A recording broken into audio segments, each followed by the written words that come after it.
Parlement, les élus ont adopté le nouveau règlement intérieur ce mercredi. Le dit règlement intérieur comporte plusieurs modifications et innovations comparativement à celui de la législature passée.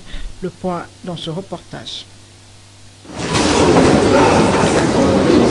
Au cours de la séance plénière de ce mercredi 10 juillet 2024, à la Chambre haute du Parlement, dirigée par le président du bureau provisoire, Pascal Kinguelo, le Sénat a adopté à l'unanimité le projet de règlement intérieur de la 4e législature de la 3e République. Après la séance plénière du vendredi 28 juin dernier, au cours de laquelle la plénière a déclaré recevable ce règlement intérieur composé de 309 articles, 40 articles ont subi des amendements avant l'adoption de l'ensemble du texte. Plusieurs modifications et innovations ont eu lieu comparativement au règlement intérieur de la législature passée, notamment la problématique de la présentation de l'autorisation de sortie par un sénateur qui voyage. Sur ce, la plénière a préconisé que les sénateurs qui voyagent soient exemptés de la demande d'autorisation de sortie par les services de sécurité. En outre, en termes d'innovation, la plénière a également adopté la disposition de 2 assistants pour chaque sénateur, autres que les membres du bureau, dont un sera en permanence en province pour faire part de la situation dans le même chapitre.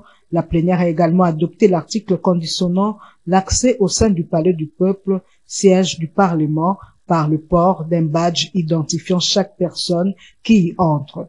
Examiner et donner des propositions qui seront validées par l'ordonnateur principal qui est le président et le délégué qui est les questeurs sur le plan de trésorerie trimestriel ou mensuel qu'aura le Sénat.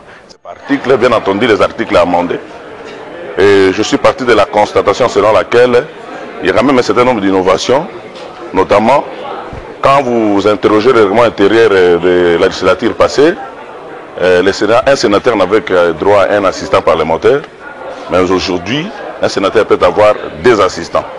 Un des assistants va rester sur place à Kinshasa, en train d'aider le sénateur à bien faire son travail.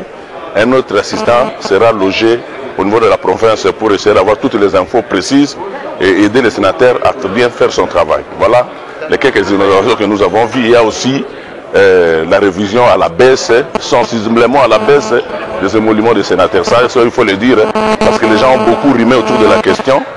Voilà pourquoi je voulais donner cette incise-là pour que les gens comprennent que finalement, les émoluments des sénateurs sont revus à la baisse. Voilà, Il convient de noter qu'après son adoption, ce texte sera envoyé dans les 48 heures qui suivent à la Cour constitutionnelle pour l'appréciation de sa conformité à la Constitution de la RDC par la Haute Cour.